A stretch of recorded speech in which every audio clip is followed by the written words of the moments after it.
to the Cinementalists. Noun, plural. Definition, those whose love for movies runs so deep, they can't help but do a podcast about them. Hosted by Colton Robertson and Joseph George.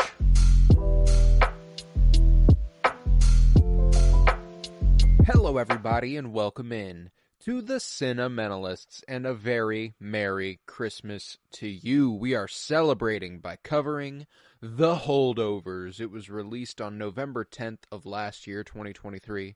It was written by David Hemmingson and it stars Paul Giamatti, Divine Joy Randolph, and Dominic Sessa. I'm Colton Robertson. I'm joined by Joseph George. What's up, homie? Oh, what up, what up? Always a pleasure to be here. Oh, and it's always a pleasure to have you. And man, what a special fucking movie this is. Merry Christmas, buddy. Ah, yeah, of course. Merry Christmas to you. And Thank you. yeah, I don't know of a better movie we could have picked to cover here. And yeah, it's just I don't know. We said that this was going to be a Christmas classic eventually, and that we must have it in the rotation. And I don't know. I think it just solidified that I mean it is absolutely going to be 1 year removed, the first Christmas after, and it's better than I remember. Yeah. You know? Like I was like, oh, wait a second. This movie is that fucking good, huh? One of those watches where it made me realize 2023 was insane. Movie wise. Like, for example, we're covering on New Year's Eve a mutually agreeable one of our favorite movies of the year, Challengers, which right now I have at number 1 on my 2024 ranking. Holdovers would slot in at 1 of 2024 easy, and it was like outside of my top 5 for 2023, which is insane, dude. Now there's some pretty key ones I haven't watched from this year. I haven't watched Anora, I haven't watched The Brutalist, I haven't watched, Nosferatu and all this, So like there's plenty of stuff I haven't seen yet, but I don't know.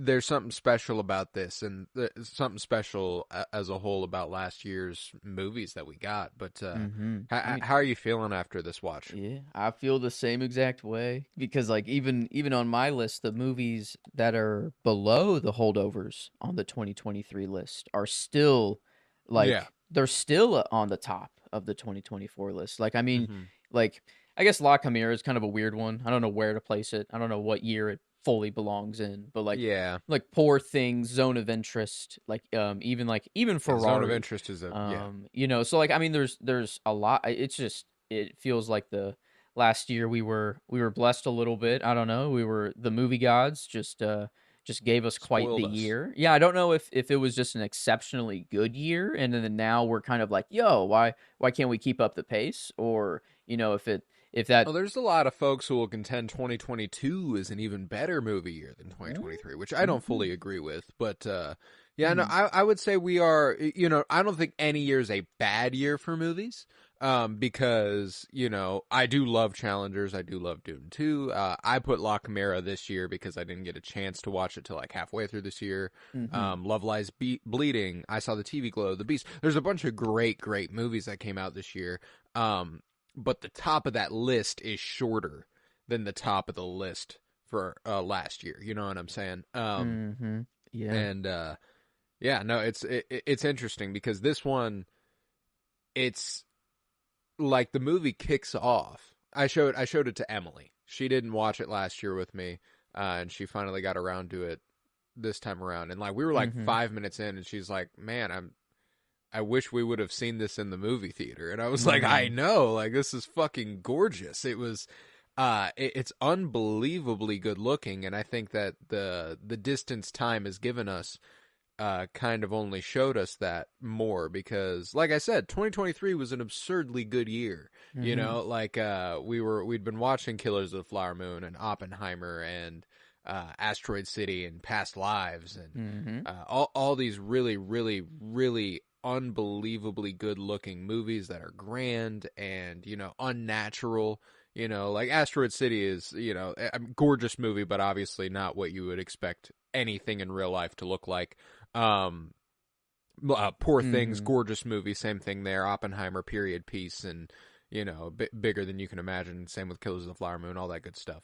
Um, this is just shot so intimately and so elegantly that when I was watching it, I was floored Mhm. that this would be the best looking movie of this year, also by a lot, Hmm. which is insane. Yeah, it I don't know, the pan I noticed a lot of pans, very satisfying pans. Like Mm. there's one really early on when it's just going through before when all the faculty and everyone's still there. They're having like this meal, just a big dinner, I think after I don't know, something. And just kind of it's going down the whole table. And then stops on somebody and you hear their conversation. And then just Mm-hmm. there's the lands I don't know, whenever they go outside and then like just show Ooh, like the buildings at large, I think those always yeah. are satisfying. But then I don't know, I One of the think coldest zooms you've ever seen in your life. mm. Whenever he walks outside and he's like, "Tully," and it pulls out, like that's incredible. It's And incredible. yes, funny. I don't know. It was much funnier this watch than I remember. I guess on I don't know. I don't know exactly how I felt the first time. I just remember it being I remember the cries would feel really good. I remember the downs kind of more than the laughter of the first watch. And this one I don't know. I think I just had every emotion going. It was Yeah. just I'm crying, I'm laughing, I'm happy, I'm sad, and it's like this really weird kind of polar opposite of a Christmas movie. Like when I think of a Christmas movie to me, it's like Polar Express is kind of the since Yeah. childhood we've always watched it just every year, and it's they're going to the North Pole. It's like in Yeah. They're they going to see and Santa. and Yeah. it's like Yeah. it's the whole Christmas spirit is fulfilled, but this one it is at the end of it that it's this little found family, but like throughout a large majority of it, it's not the happiest, movie. Like I mean, there's a No. lot of tragedy, but it just But I think that works. that's even more real as Mm, a as what Christmas season kind of is for a lot of people. mhm, Like if you like seasonal depression, for example. mhm. There's like one good day in December for people with seasonal depression. Like that's Yeah. and it's Christmas. And even then sometimes you don't get to have a good day that day. So like I think there's something sort of I'm trying to find the right words. It's the same as anything else. Like the reason why talking through tough times helps you is because it might help you find someone who's also gone through that, and knowing you're not alone in that is nice. Mhm. So like I think that's why a Christmas movie that is sad like this and is about mourning your lost and is about a life unfulfilled and all this good stuff. I think that is why this movie is so good, is because they all seem to find their happiness within that unhappiness. While they're all alone, they're alone together, and I think that that's good. Mhm. And yeah, and even before they get alone, whenever there's still that kind of I don't know what to call them. Just that ensemble of kids that are left, all different Yeah. age groups and stuff. And it just sets the movie off, I think, well. It kind of gets just the tone set. It's just very I don't know. It's still probably like the first act is the weakest part of the movie, but I still think calling it weak, I don't know. It's the Yeah, no, wrong I'm word. with It's you. just it's just that It's a slow start. It mhm. is, And but then not in a negative way. It's a slow burn. Like it's a slow burn mhm. of a movie. It wants you to set the stage. It wants you to feel that sort of. I think it wants you to feel what Angus is feeling a little bit, like that creeping dread. That's like, oh God, like we're still here. And obviously, when you're watching a movie, it's different than actually being there. But I think that whenever things start to evolve for them, and you know, it becomes Angus just being there, is when the movie starts to really Mm. take off. Oh man, yeah, that's I don't even know when that had like how long into the movie. I wonder like Yeah, I this couldn't is tell you either. yeah, I don't know. Like time wise, I don't know. The movie's just it just, I don't know. It's the easiest watch. I don't know, 2 hours and 13 minutes. I don't know. It doesn't need anything more. Doesn't need to cut out anything.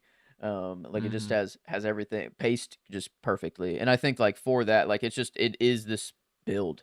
Every act just builds on itself, and like it just gets Yeah. better and better and Well, it's better. like the layers just keep revealing themselves a little bit.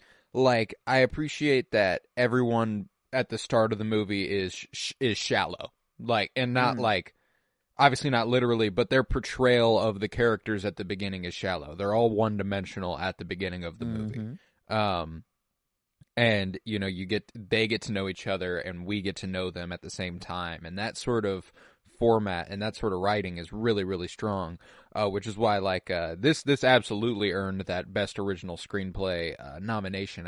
I don't think it won, but Mm. I Yeah. don't think it won. Let's see. It says won one Oscar, and I that's think past performance or nominee. Davine Joy, Randolph Yeah, won she won best best supporting performance, actress, but rightfully so. nominated for original screenplay. I think Um, Past Lives won Best Original Screenplay, which, hard to complain about for me. I love Past Lives. But mm-hmm. yeah, no, like this is one of the most impressive original screenplays of last year undoubtedly. And again, if it was this year, would be the most impressive original Mm, screenplay of this year. mm-hmm. Um Oh yeah. and that's what's kind of it's kind of making me realize that in any given year, like when have you ever most of the time when you watch a movie that becomes one of your favorite movies of all time, Mm-hmm. you know, um, it came out in, let's say, fucking 2008. I'm not even thinking of anything in particular, but like, it came out in 2008. Mm-hmm. That shit did not sweep the Oscars. And then you look at other years and you're like, oh shit, maybe it could have it could have performed well here. It could have performed well here. It's just Mm. everything so it happens when it happens, and I think that creates little gems like the holdovers. But Man, I don't know that it is kind of crazy to me that someone did just sit down write this story. It isn't based on a book. I don't know, like it, mm, and they just wrote it for the movie, shot the movie, boom. I don't. It's just it's kind of really impressive, man. It's really impressive. There's a like the setting of the Vietnam War being the mm, backdrop, and that dread mm-hmm, of everybody kind of creeping in, and if they're not being dreadful, there's this cool portrayal that if they're not dreadful, since we're watching the movie kind of through the eyes of um Hunnam, that if they're not being dreadful, they're being naive, which isn't true. You know what I'm saying? Like that's obviously not true. That like everyone feels the effects of war whenever war is happening. Like that's mm-hmm, that's just how it is, especially in the Vietnam War when kids were being drafted and sent to their death. Essentially, what Paul Hunnam says at the party to his coworker when he's like, "The world's on fire, the rich don't care, and the poor mm, are cannon fodder." Like all that stuff. You're like, "Damn, all right, Paul, okay." Like a spit, but she yeah, doesn't want to hear that. You mm-hmm, know, yeah. I guess and and and she obviously, spins it really positively. Well, if that's the case, then they need you now more than ever, and he really appreciates that sentiment, and it's all a matter of perspective. But yeah, obviously with Mary having lost her son and stuff, that mm, becomes all the more um, prescient to the film. And yeah. Yeah, I don't oh my know. god, That's not. I don't know. Just now, like I feel like we're just not in that position where they're gonna need every able-bodied, person to go yeah, fight in the war, and like I'm not gonna get drafted. They probably wouldn't want me anyways. yeah, same. Off of just things I've said vocally and physically. I don't know. I think just I'm a no go for them. But like that fear of just kind of having that in the background of like you Mm-hmm. might, you just never know. On a given day, they might come knocking on your door and boom, and then you're gone. And then it's not even like they almost treat it like it is death. Like right then and there, like that moment is like is just I don't know. There's nothing worse than that. And he, Mm-hmm. after getting kicked out of 3 schools or whatever, and then just the next step is just the military, Military, and yeah. that's just what it is, and like having just that doom. I don't know. That's just like a no. Like that's not acceptable. But I don't know. I don't know. I think a perfect like to set it in the Vietnam War instead of like present day. Like if this was present day and then at like some private school, like this or whatever. I don't know. Hmm. I wonder like how the movie plays. If It it would were definitely to. be different. It Mm-hmm. would definitely be different. I mean, massively different because we don't have something that is directly relatable to Vietnam in Mm-hmm. terms of the way that it affects everybody. Like obviously we have our hands in a lot of pots around the world as far as military with the United States, but none of them are causing my little brother to be concerned that here in a Mm-hmm. couple years he'll be drafted. You Yeah. know what I'm saying? Like that's not something that's happening. So yeah, it would look very different. Like and one of the things that I always think about that's really really interesting in movies modernly is the ability to make cell phones cinematic. You know what I'm saying? Like when a movie can make a cell phone Mm. usage cinematic, Mm-hmm. they're doing something really really good and really impressive. Like that's a difficult thing to do. And like for example here, it wouldn't have been difficult to get a hold of Angus's parents or his mom. Ah. Uh-huh. Like if it was set modernly, they wouldn't just be calling reception and going, well, we can't get a hold of them. They're out. Like, and obviously it Man. could be like their phone must be on airplane mode. Their phone must be off. Da, da, da. Like you Yeah. could write around it all you want, but like Mm-hmm. that sort of distance that she's put between herself and Angus is felt all the more by there literally being an incapability of reaching her. Man. We really used to just leave, huh? I mean, and just trust. I mean, we had no way of checking in on people. I mean, not really in our lifetimes a whole lot, but like I'm just as humans in general, like it's crazy that just like 40 years ago, like people just had no idea where they were unless you, I guess, called them on the landline or actually saw them in real life. And now, yeah, it's Yeah. just we're just so connected to the point where it's like people have everyone's location at all times. It's like you can hop on your phone and know exactly where everyone is. But yeah, Well, I got the closest experience I've ever had to being ooh, like mm-hmm. yeah, Uh-oh, yeah. like totally disconnected just last month whenever me and Emily went to go visit her family for Thanksgiving. It was the first snow of the season and we tried to come home and we got stranded on the side of the road in a town that literally doesn't have a name. Um like in between cities. Oh We wow. weren't technically in anybody's Mm-hmm. jurisdiction, and we were on the side of the road, and like we didn't have service, and Oh man. I had to walk up a icy road like half a mile, and then we ended up hailing a little bit of help, and that guy had to drive me to his house, and I had to like go inside and call people, and like I'm like from and obviously when we got there I called him on my cell phone and stuff because he had service at his place, but Mm-hmm. like back in the day I Wow. would have gotten to his house and he would let me use his Mm-hmm. landline. You know what I'm saying? Like it was just the nicest the niceness of strangers who Wow. just allowed me to come into his house and try to figure our shit out. Like Mm-hmm. that's really really cool because like I said, we were fucking hopeless there. I was like we slid off the road and I was like, okay, well that sucks. Let's call Mm-hmm. somebody. It should be okay. We check our phones and we went, oh fuck, Oh. okay. That's not good. Mm-hmm. But yeah, Man. so like that's the closest I've ever been to being able Eesh. to experience anything relatively like that. Like, and when we did get back on the road, our phones didn't have service for a while, so like our maps didn't work, and we just had to kind of figure out how we were going to get to I-70 and all that good stuff. And Man, yeah, it's a double-edged sword. Well, there's very great things that have come from phones, and I use them all. We're using it right now, to even yeah, yeah. record. There's many great things, but man, what life? I don't know. You just feel like you needed to ask for help. You needed more human interaction more often.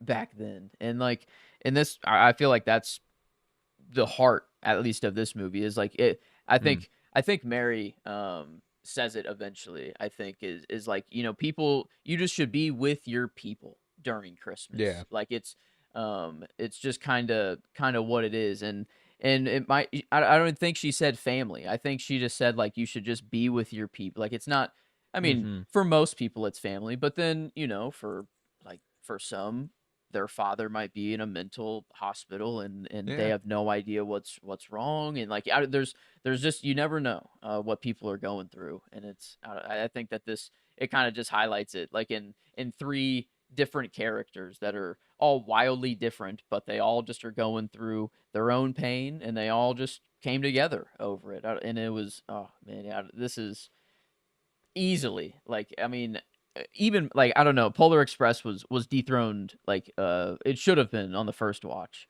of the Holdovers. But no, this is the Christmas Yeah, movie kind of certifies itself. every time I'm with now. you, man, because I mean I was watching it, and uh, this is going to be the first fourth wall break. I can't help it. This won't be. This will probably not be the last time I watch it before Christmas. Mm-hmm. You know what I'm saying? Like Yeah. I will probably revisit this. Mm-hmm. Oh yeah. This year, which is crazy. Ooh, I was thinking of introducing it to my family, but I don't know if I could watch this in front of my family. Like that would, I don't know. I know my mother would be an absolute mess. I mean, it would be just Yeah. buckets of tears. But like I don't know if I could hold. I don't know. That's a different dynamic, kind of watching it with the family. But I don't know. Maybe we could use it. Maybe we could use a nice holdovers viewing, eventually. Oh, But the Holdovers. It's special, man, and like I think my mom and dad tried to watch it like last year, and then something came up, and like they ended up putting it down. But like, my dad's a big Paul Giamatti fan. I think I could mm-hmm. definitely, and this is top two Paul Giamatti Christmas movies. Definitely top one, but he's also the best cinematic Santa ever in Fred Claus Fred. Oh with Vince wait. Vaughn. I don't know if you've ever watched that. Oh my God. Wait, no, Um, this is. Oh my God. Wait. Wait. What? Oh man, I forgot this movie existed until right now. Oh Oh, I man. watch that every year, man. And Paul Giamatti is the best cinematic Santa ever, and I mean that. Yeah, I mean, I'm trying to. I don't really know of many cinematic Santas, I guess, even in the first place. But no, this, wow, that unlocks some crazy childhood memories right there. 2007. Wow, yeah, That's a that classic right there. That's okay. a Christmas classic. Gotta revisit that. Hmm. Um, Yeah, but I don't know. Paul Giamatti, I think, was the highlight for me on this watch. I think, I don't know. He just kind of, the humor that he gave, like just the, whenever he was alone, and kind of at night doing his little stretches, or like his little fart, his little yeah, drink, or his um, like whenever he's about to bowl, and he does the little the arm arm. circles. Yes. Oh my God. He does. I feel like he does that all the time. Like that's his kind of like, His little ooh. character quirks, like there's this, an Asteroid City actually points something out similar to it. Whenever Jason Schwartzman goes backstage and talks to Adrian Brody, and he's like, "Am I doing it right?" Mm. Um, Mm-hmm. and Adrian Brody asks, like, "I don't know, man. Like, I think you're doing really, really good, and it's a lot. You got the sideburns, and you got the pipe, and you got the camera, and you got this. Like, and he doesn't realize what he's talking about. But Mm-hmm. that's relevant anyway. Like, that he has all these layers, and you look at Paul Hunnam's character with the fedora and the pipe and the Mm. mustache and the scarf and everything he's always got going on.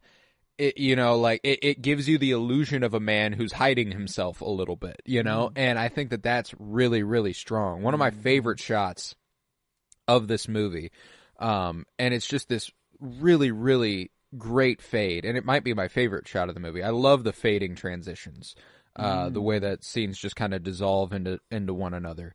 But we cut from one thing to Paul Giamatti smoking his pipe, Mm-hmm. watching Angus skate.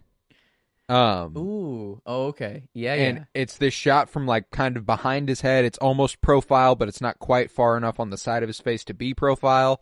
And he's just kind of like he's almost a silhouette, and you see the hat, you see the pipe, you see the smoke coming out of his mouth, and you see him like just watching. We got Mm. Christmas lights in the Mm-hmm. background.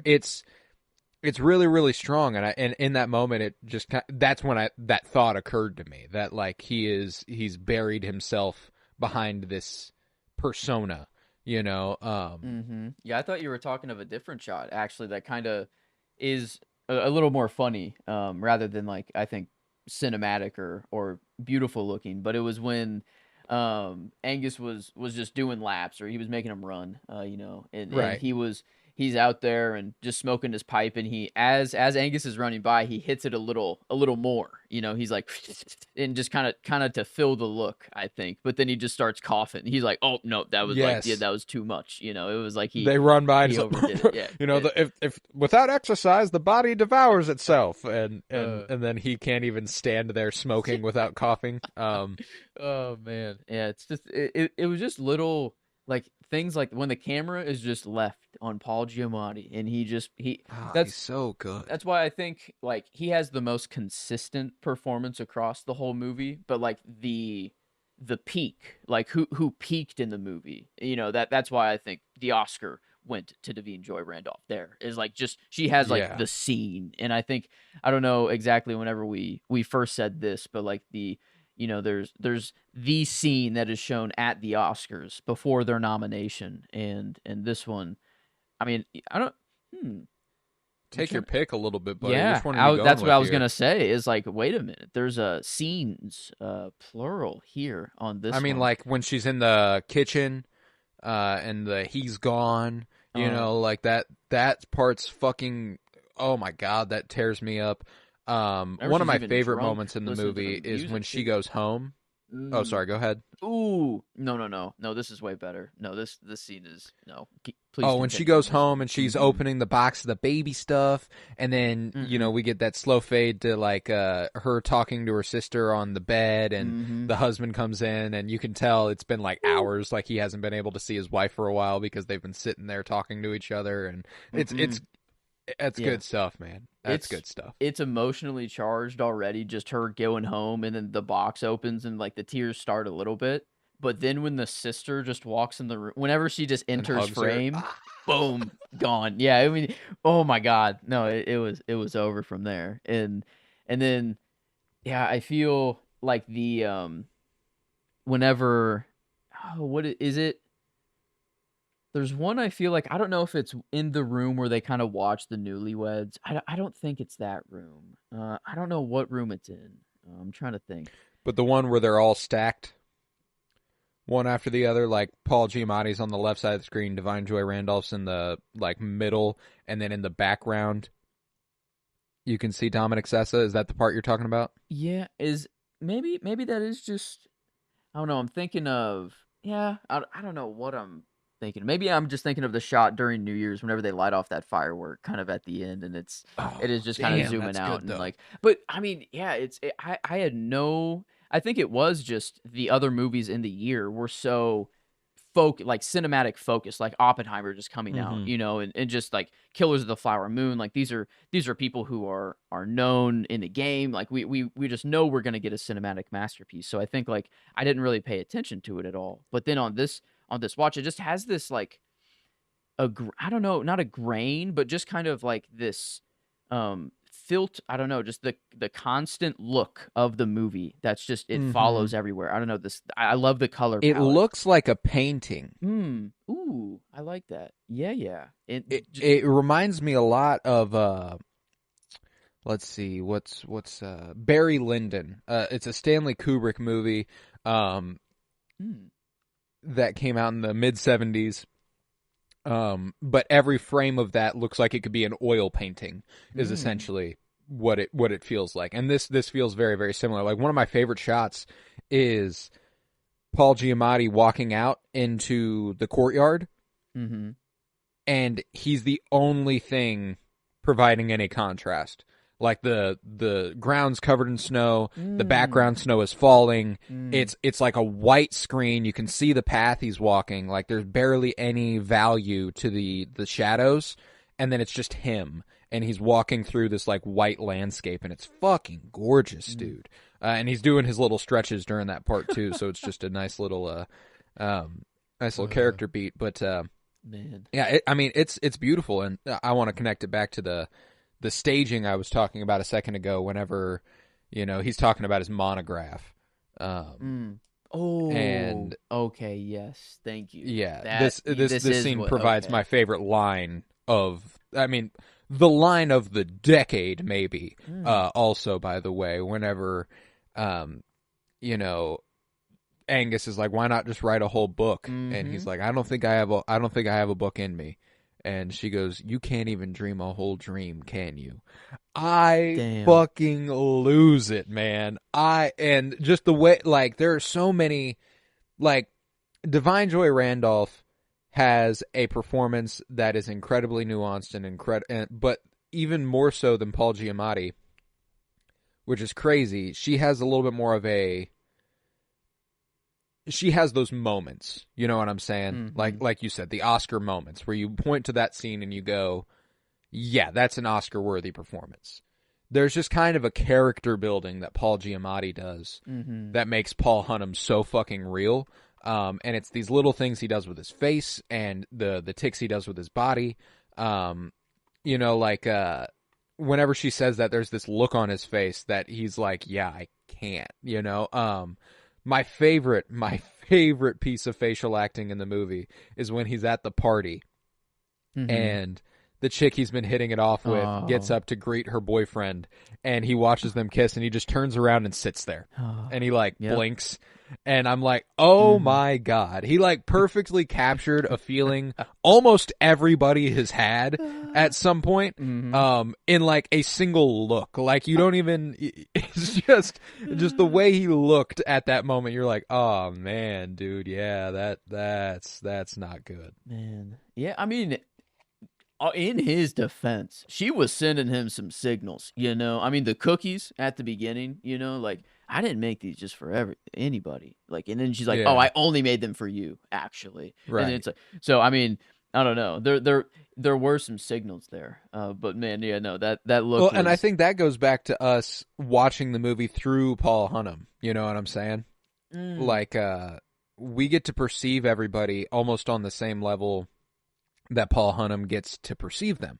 Um, like we get to know Angus better through Paul, and mm, we only get to know him better when Hunnam gets to know him better.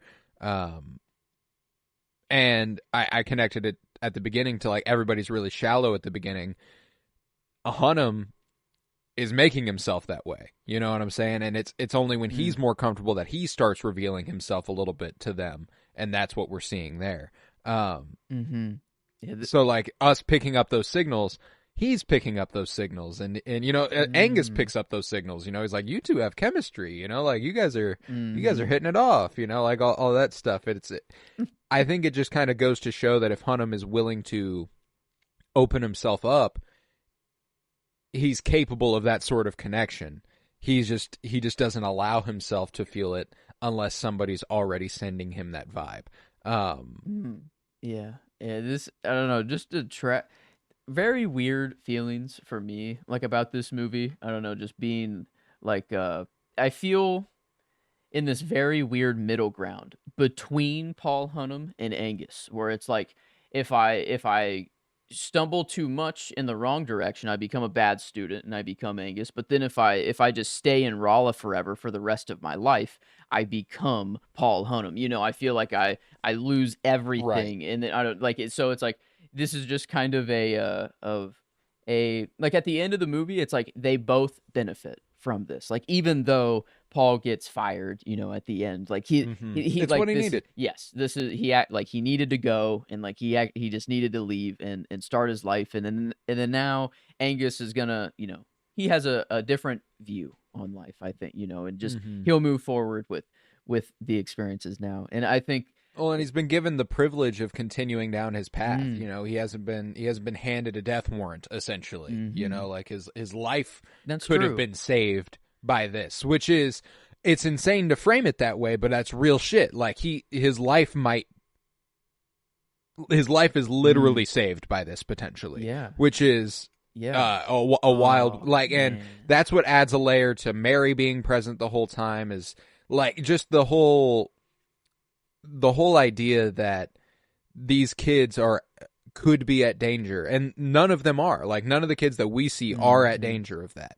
You know what I'm saying? Like, and Paul points that out. He's like, kids from Barton don't go to Vietnam. Mm-hmm. You know, Yeah. like they don't go to Vietnam, and except Curtis Lamb. And I Mm. love the Oh. racist subtext Mm-hmm. that they utilize so often in this movie. Like Kuntz very clearly disrespects Mary because she's black, Mm-hmm. Yeah. and she gets that. He knows that. He's like visually appalled by the idea of her sitting with them to eat. Mm-hmm. Um, like just, and then whenever they introduce the janitor, and he's like the only friend she has, really, Mm.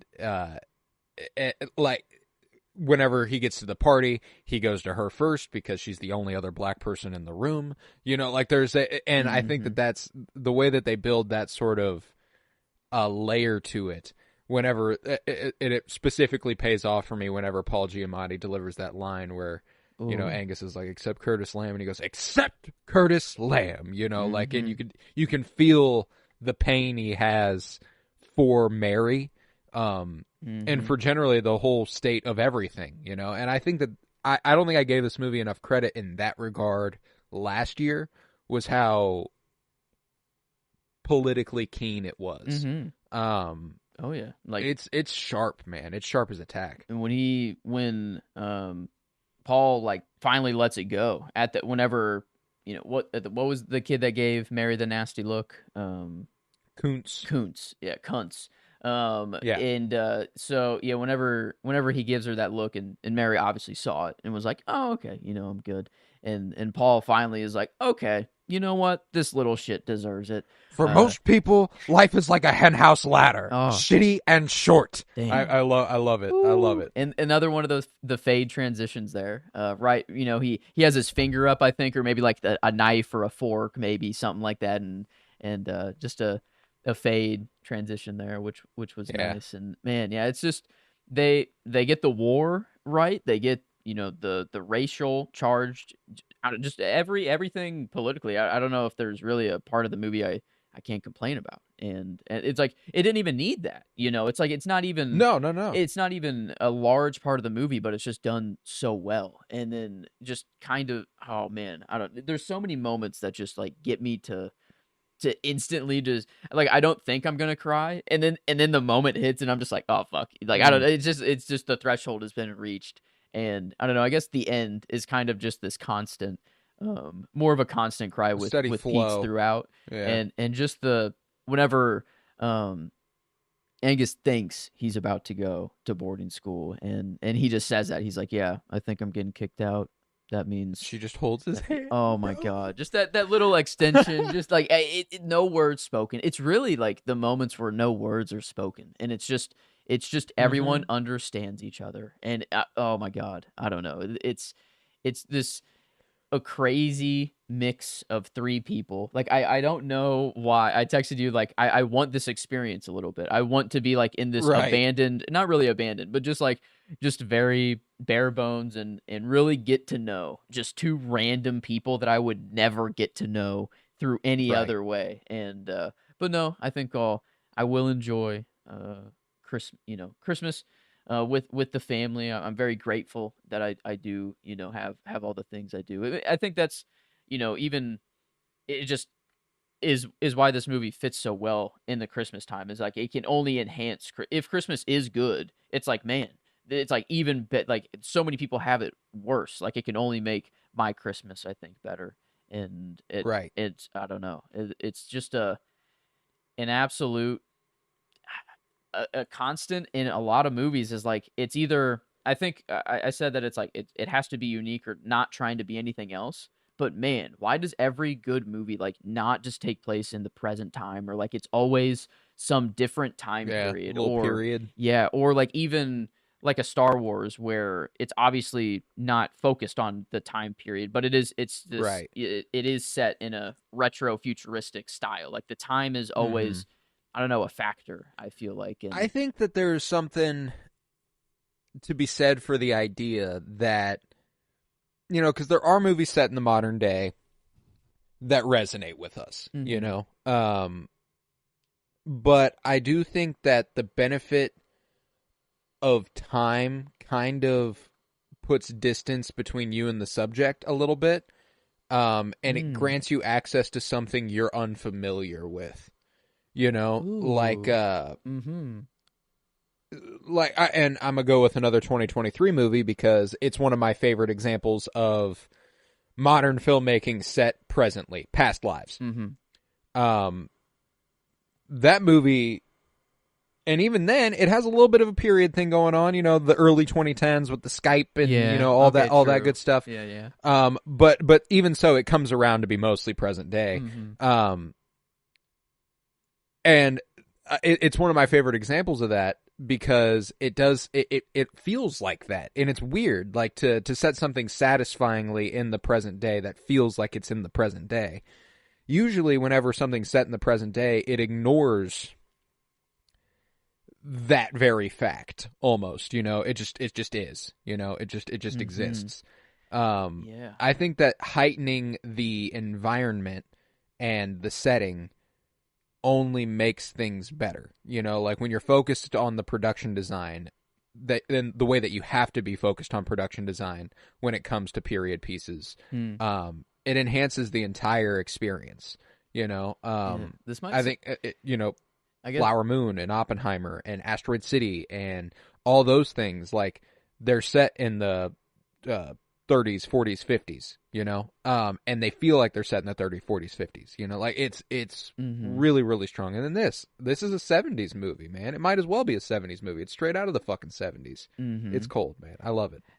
I don't know if this is like bad to say, but like a movie that's set in present time, like I feel like people feel their own suffering and know that suffering, it's there, it's present. But to know that it's like it's always been a thing, kind of, like even you're watching Mm. a movie from the 50s or from the 30s, it's like, oh, people still had the same problems that we are going through today. Like obviously they might be in a little different context or with some added technology or problems that couldn't Hmm. have existed before, but problems nonetheless. It's like and So, is like, exactly what Paul Hunnam was talking about in the museum. ooh, yeah, just add a little pornography and a little bit of, just regular speak as a human, and man, yeah, history sounds pretty fucking cool. And Yeah, no, yeah, but like even what he's getting at prior to yeah. Angus, like when he's talking about how, we're all connected. In order to understand your Mm. present, you have to understand your Mm-hmm. past and all that good stuff. Like Yeah. I think that's real shit, and I think that like there are movies that I think will benefit from the passage of time, um, that I think are just like a little too prescient, Mm. like a movie that isn't regarded normally very high is Glass Onion.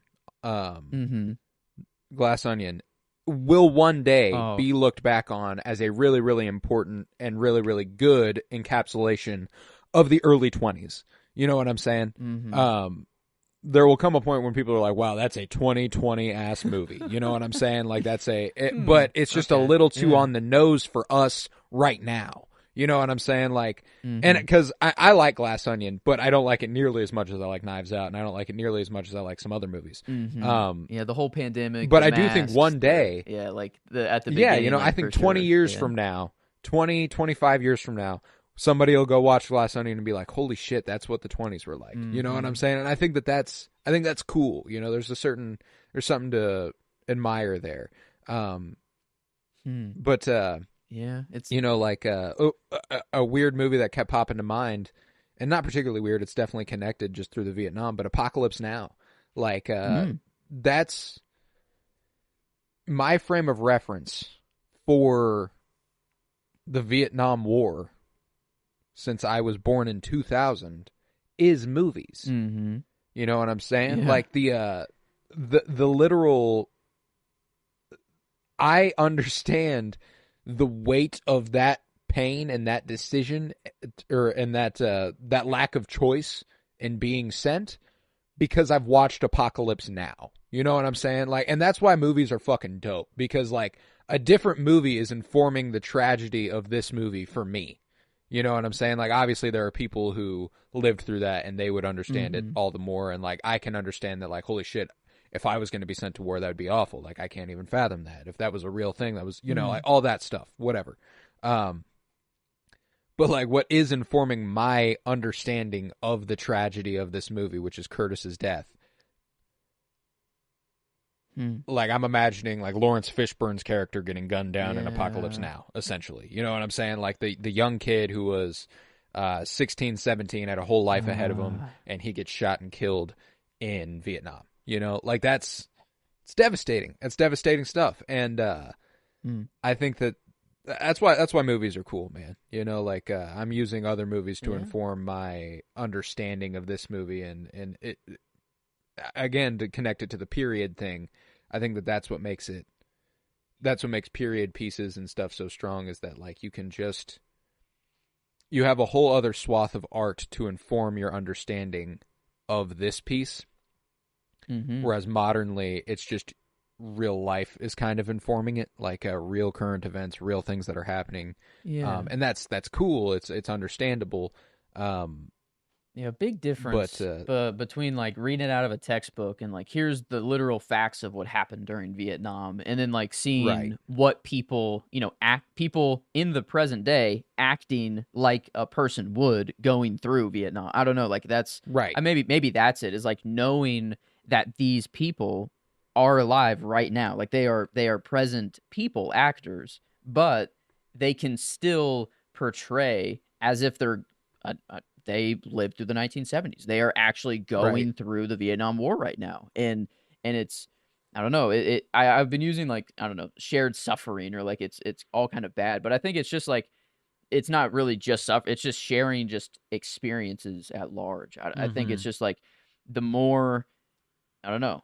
Like Paul is so closed off, and I feel like, I Mm-hmm. don't know, like he has, he smells, and he says like, yeah, I can't break down whatever the long, Trimethylamine. thank you, Yeah. yeah, and like he can't do that, and then like his hands sweat, his feet sweat. That's all, and like he has like kind of like a medical reason for everything, and I wonder if it is truly, that, or like if that is just like because he does kind of, he lies to cover up certain things, like whenever the Harvard, his roommate Right. for Right. whatever from Harvard comes in and is like, yeah, and he makes up that whole, where he's teaching and everything, and a detail I forgot, that like, oh yeah, this dude actually went to Harvard for a little bit, and of course, got kicked out just for his dick roommate That scene's politics. incredible, Yeah. by the way. Whenever they're walking through the liquor store, Mm. um, it's a oneer, Oh. and they're just acting their asses off, where the Mm. camera's just sat, and they make a circle Mm. around the liquor store while they're That's talking, and then they ooh. arrive at the counter, and he's like, "All right, that'll be $2, killer." That's a I oneer? love it. Oh, I'm pretty damn. sure. Yeah. Okay, yeah, I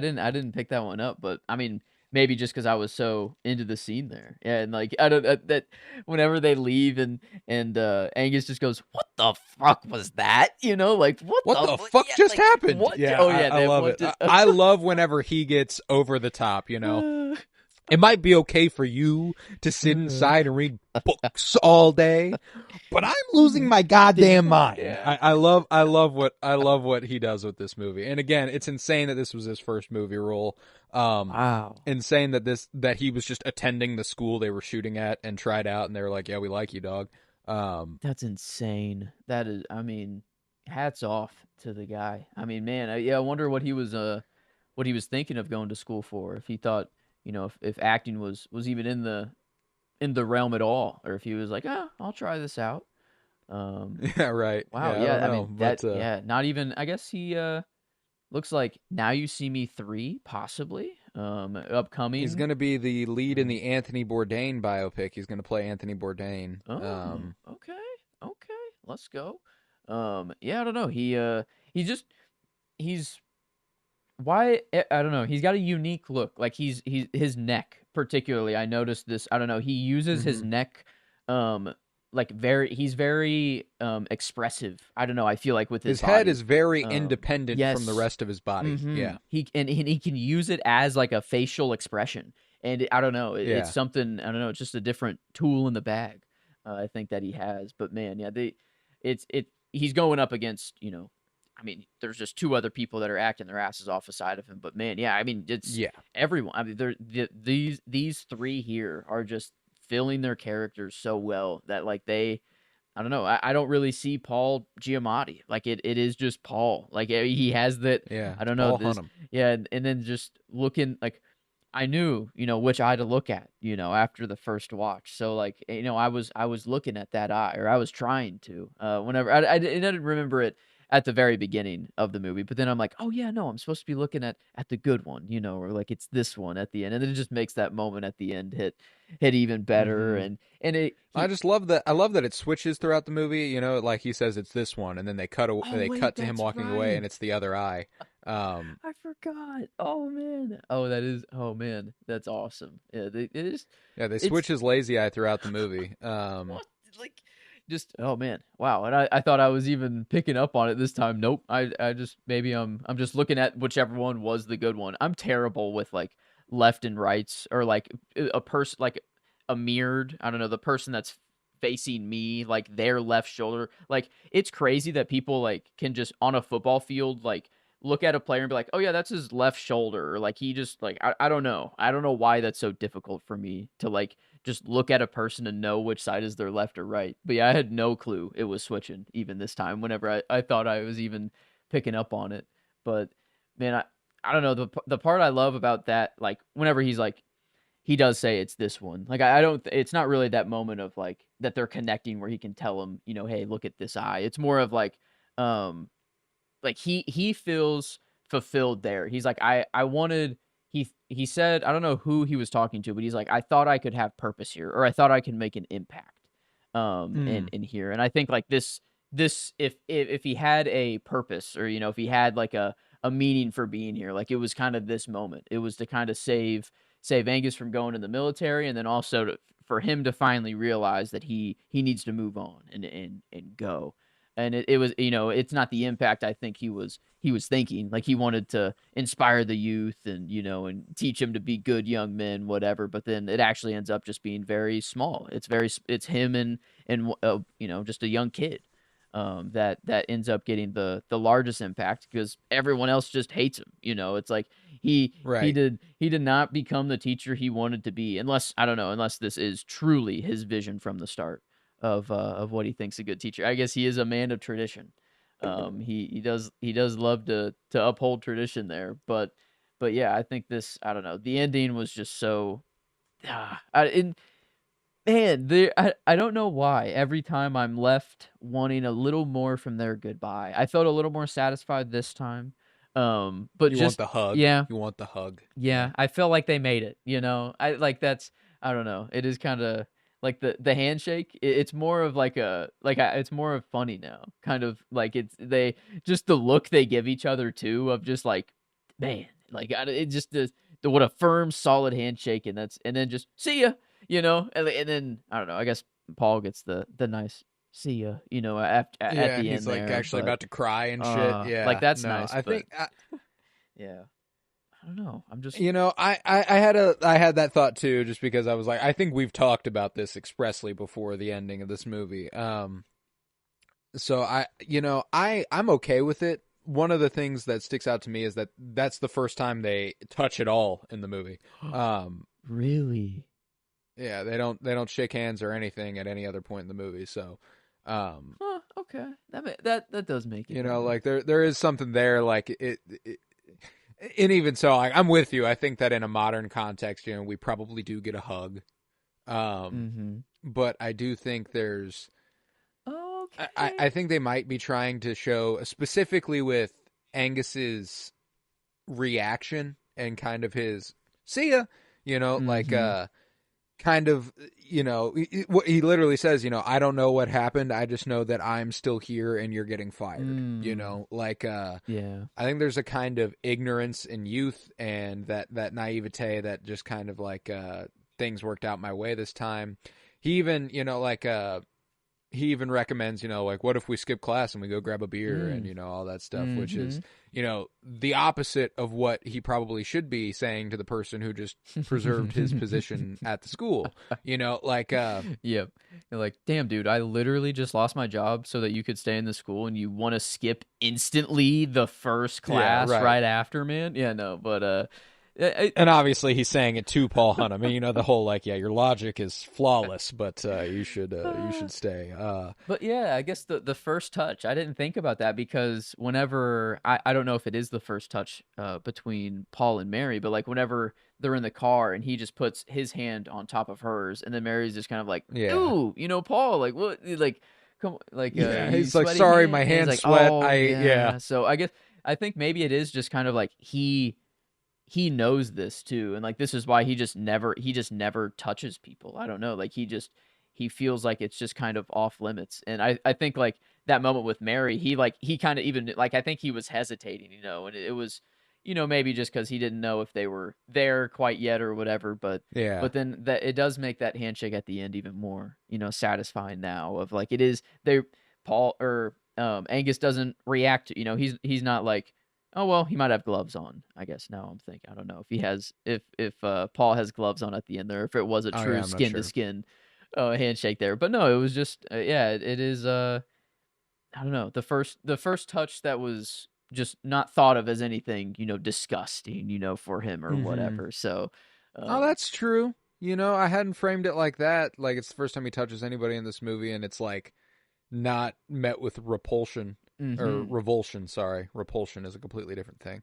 Um, yeah, and like actually wanted by the other person. It wasn't like just Paul trying yeah, to comfort initiated or by yeah, the it other was like person. Yeah. yeah. So, you know what? Okay, I'm coming around on it. And that's kind I don't know. I feel like this movie will only age kind of like fine wine. I'll just kind of notice a little bit more and more every now and then, every watch and Mm. yeah, and you're right, it's gonna be watched again before Christmas rolls around, and I don't know, it has to be kind of the movie every single year, and I don't know, I can't think of any other like because Polar Express is just such a different movie. I'm trying to think of just a Christmas time movie that's like actually that I don't know. It doesn't have to be non-animated, but like I'm trying to just think of any other Christmas time movie that like I feel like the gap between Polar Express and this is just so large, and there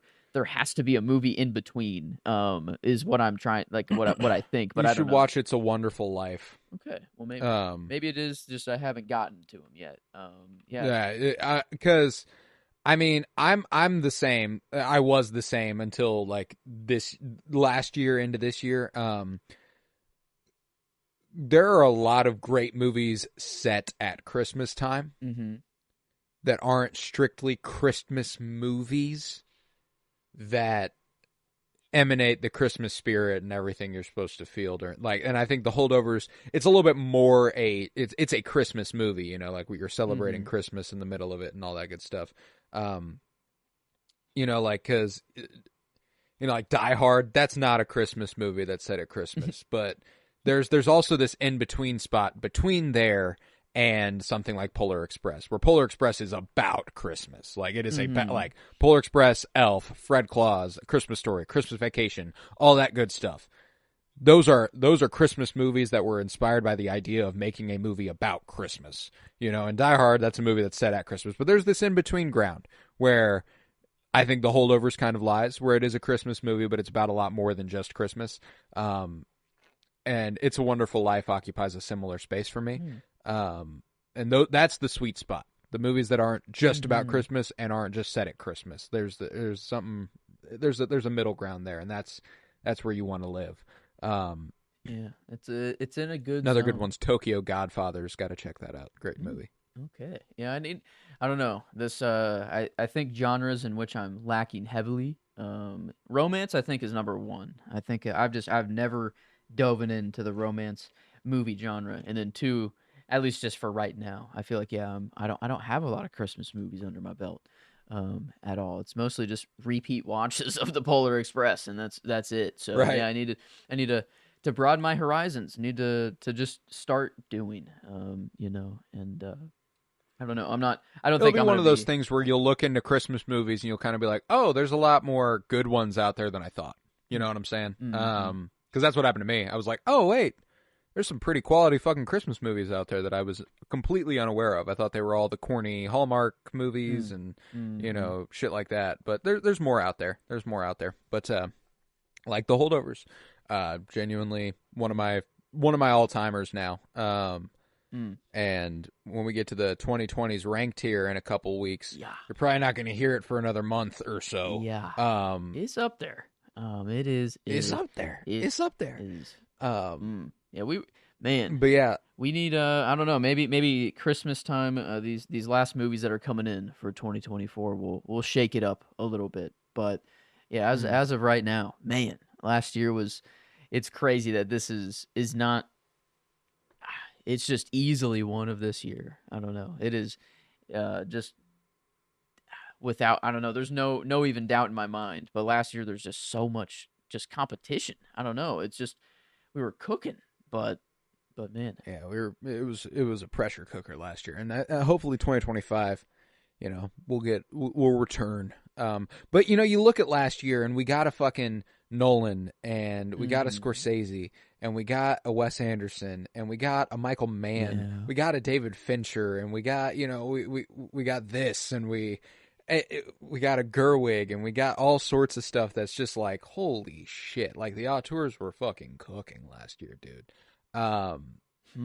Yeah, I so guess like stars align just a little bit. Yeah, I guess with just some big creators dropping and I don't know, maybe there's it was just known. Those movies were marketed very well because of how known the makers were. And I feel like maybe there are just some that are, that have slipped through the cracks kind of this year that I just haven't seen at all because I don't know, they didn't have the marketing prowess of, hey, this is Christopher Nolan's just that's all you need, actually. It's just here's Christopher Nolan's next movie. Oh, by the way, Cillian Murphy's in it, and by the way, just I don't know all the other things that come with it. But yeah, it's just no, it's interesting though. Like last year, my 2023 ranking, it was like here, let me give you the directors of my top 5. Celine Song, so a debut. Wes Anderson, Christopher Nolan, Martin Scorsese, and Wim Wenders, who is a great director and has been around for a very, very long time. So you got those. And then my 2024 ranking, the only one who's got like any footing in the game on a substantial level is Luca Guadagnino. Yeah. I've got Rose Glass and Jane Shaneburn and Alicia Rohrwacher and Bertrand Bonello. Like, what? Like, that's not Martin Scorsese, Christopher Nolan, Wes Anderson. Like, that's, and not to say that that's a bad thing by any stretch. I appreciate this year greatly for the fact that it's expanded my taste a little bit. I've been forced to expand my taste a little bit because, the big blockbusters, with, that were made by M. Night Shyamalan and, Denis Villeneuve and George Miller and Francis Ford Coppola and, Richard Linklater and Yorgos Lanthimos and all that. Like all those guys, they didn't make top 5 movies for me this year. They just didn't, So like, finding those spots, it's been nice. It's been nice. So I don't want to completely altogether dismiss this year by any stretch of the imagination. But it is interesting that I feel like this year just it hasn't really held a candle to 2023 at all. Yeah, no, and that's okay. There's peaks and valleys. Oh yeah, and I don't know, maybe it just means we're due for quite the year next year. I don't know, but Batman Part 2, is that 2025 or is that already said to be 2026? 2026 now. Yeah, dang it. So that's okay. That's in 2 years, but I don't know. I think 2026. We're going to be fucking cooking, though. I think we're getting a Spielberg, a Nolan. We're getting Batman 2. There's more there. I can't remember what it was, but let me see. I think Dune 2 is 2026, or maybe that's early 2027 now. Man, yeah, I don't know. We need to but the gap, I don't know. I feel like it doesn't have to be that big name for it to be a good movie. And I feel like I don't know, maybe this is a time for the smaller, lesser known to shine. And I hope so. I hope so. But yeah, no, man, I'm satisfied. I'm satisfied with the holdovers. I'm satisfied with everything we've gotten in 2024, and I'm excited to revisit one of our favorites of the year here in just a couple days on New Year's Eve. We are going to be covering Challengers. We've already covered actually quite a few from this year, so I don't want to discredit the year entirely. We've had a good time with it. We covered Love Lies Bleeding. We covered La Chimera. We've covered Furiosa.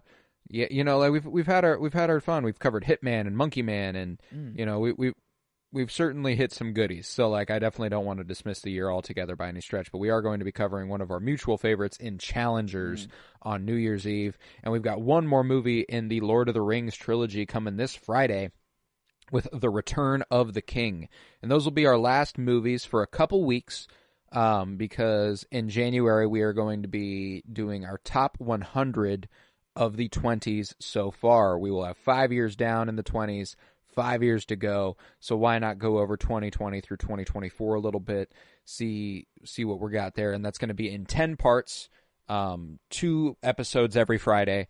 The 90s and 80s, the 60s and 70s, the 40s and 50s, the 20s and 30s, and then the top 10 and the teens there. So I'm very, very excited for that. Over 5 weeks, you'll get 10 episodes from us. You'll actually get 11 because January 10th is my birthday, and we're celebrating every holiday, We're celebrating every holiday as we did here: Christmas, the Holdovers, New Year's Eve, Challengers.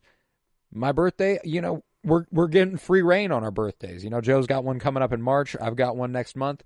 So on January 10th, we'll have a nice little special episode for you covering a movie, and I'll reveal that at a little bit later date. But yeah, you can expect a movie episode sooner than you'd think on January 10th. But then we'll be back at it in February. Movies every week, movies every week, movies every week, and I'm so excited for that. But yeah, with that, let's go ahead and rate this thing, and then I will do the plugs, and we can sign off. Okay. Tens? I mean, I've been talking it up as if it is the Christmas movie, but yeah, it's also more than just a Christmas movie. This Not many movies get me to cry like this, and this was I don't know, it was so nice. It in great cries too. I feel so good coming out of them, Right. and yeah, no, I mean, I think quite easy here. Yeah, we're in no debate, no math needed for the overall here. Yeah. So it's kind of how I feel. I'm like, if it's not a 10, it's a 9.75. yeah, But I'm just really, really impressed with it.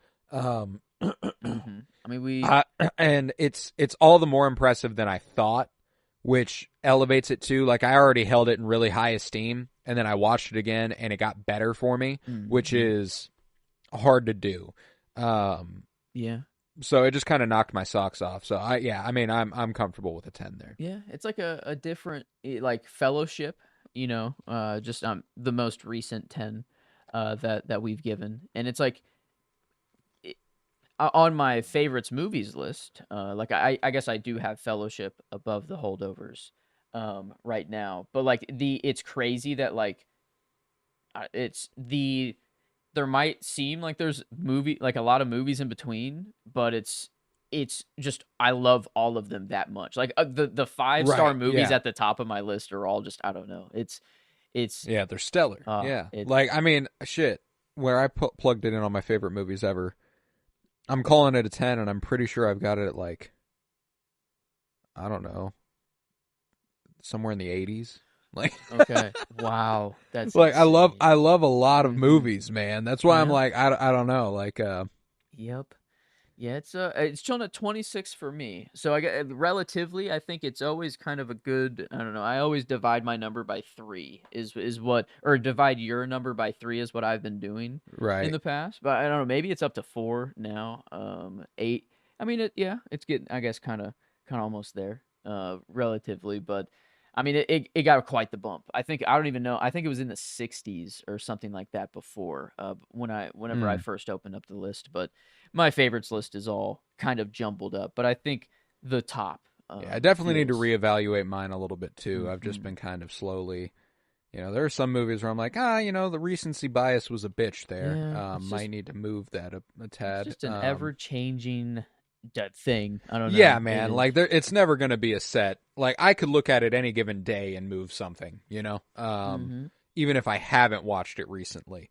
Um, Mm. but yeah, no, I'm there though. I think it's a 10. It Mm-hmm. just makes me feel that good. It's Christmas, man. It's Christmas. Let's. The spirit of giving is with us. I'm gonna give this one a 10. Um, Mm-hmm. but yeah, I think with that we can conclude this episode, and I can go ahead and do the plugs. If you would, head to TikTok, follow at Penny Bloom Dispatch, follow on Blue Sky, Penny Bloom Dispatch, and the Cinementalists. And for the most immediate coverage, most immediate contact, and all that good stuff, follow me at Colton Robertson on Blue Sky. Let's see. I think that's about it. I recently started doing YouTube for the Cinementalists. I decided we didn't have a YouTube for the Cinementalists, so now we've got everything kind of automatically uploading over there, which is nice. You can listen on YouTube now if that is somewhere you'd prefer to be listening. Mm-hmm. Yeah, I think that's about that. You can leave a 5-star rate and review and download wherever you might be listening. I hope you have a happy holiday and ring in the new year with us on next week, and we can watch some challengers together. So, Mm-hmm. yeah. With that, I was Colton Robertson. I was joined by Joseph George. Thank you very much, homie. Oh, thank you for having me. It's always a pleasure to be here. Oh, and it's always a pleasure to have you. And remember, you can't even dream a whole dream, can you?